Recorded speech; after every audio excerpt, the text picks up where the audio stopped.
ओम नमः पार्वती पते हर हर महादेव। संगम तट। संगम तट पे जब स्नान करने के लिए जाते हैं तो संगम तट पर ब्रह्मा जी के साथ सारे देवताओं ने जो याग किया उसी के नाम से प्रयागराज हुआ। नारायण भगवान प्रसन्न होकर के वरदान दिए। नारायण भगवान का वचन है, उसको ध्यान से सुने। जेहि पर कृपा न करहि पुरारी, सो न पाव मुनि भगत हमारी।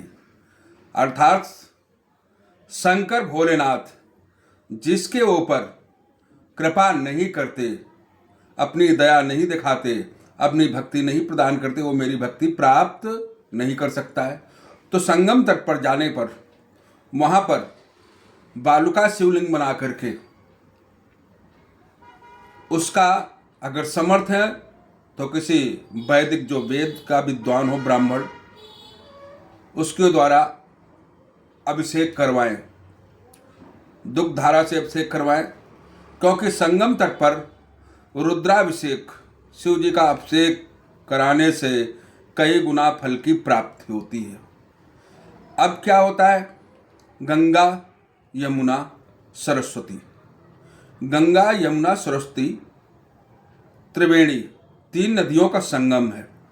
तो उसमें जाकर के स्नान प्रक्रिया करने के पश्चात गंगा माता को क्या करते हैं, तीन जगह श्रृंगार का सामान लें, तीन साड़ियाँ लें और तीन साड़ियाँ श्रृंगार सामान के साथ, मीठा फल इत्यादि के साथ, हो सके तो एक कद्दू, जिसको कद्दू पे बोलते हैं, कुछ लोग इसको पेठा बोलते हैं, अनेक अनेक संस्कृत भाषा में बृहति फल, इसको लेकर के और इसको संगम तट में त्रिवेणी में ये सब चीज़ें समर्पित करने से, अब कद्दू समर्पित करने से क्या होता है, श्रृंगार सामान समर्पित करने से क्या होता है, वस्त्र समर्पित करने से क्या होता है, वस्त्र समर्पित करने से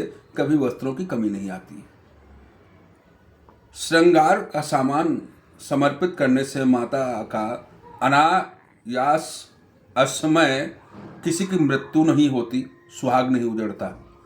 कद्दू जो पेठा, बृहति फल जो है, बृहति फल ये संतान की वृद्धि करता है।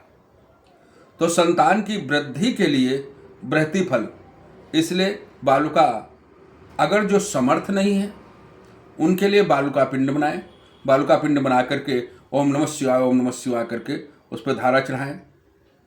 और जो समर्थ है वो कोई विद्वान ब्राह्मण अगर मिल जाता है जो वेद का ज्ञाता है, उससे वहाँ पर बालुका पिंड बना करके संगम के किनारे ही, और वहाँ पर दुग्ध के द्वारा या अनेक ब्राह्मण वहाँ के जो बताएंगे उसके द्वारा अभिषेक कराने से कई गुना फल की प्राप्ति होती है। और फल की प्राप्ति इसलिए होती है, शिव जी का परिवार जो है, माता आग शक्ति जगदम्बिका देव पूज पद कमल तुम्हारे, सुर नर मुनि सब हों स्वीकार। जब ब्राह्मण विद्वान आदमी सारे लोगों के मंत्र बोलेगा, भगवान के मंत्र बोलेंगे, गणेश के नंदीश्वर के, इनके सबके जब माता के मंत्रों का प्रयोग करेंगे तो उसमें किसी की पूजा शेष नहीं रह जाती, सबकी पूजा वो ढंग से करवा देते हैं। और ढंग से की गई पूजा तीर्थ स्थानों पर अनंत गुना फलदायी होती है। नमः पार्वती पते हर हर महादेव।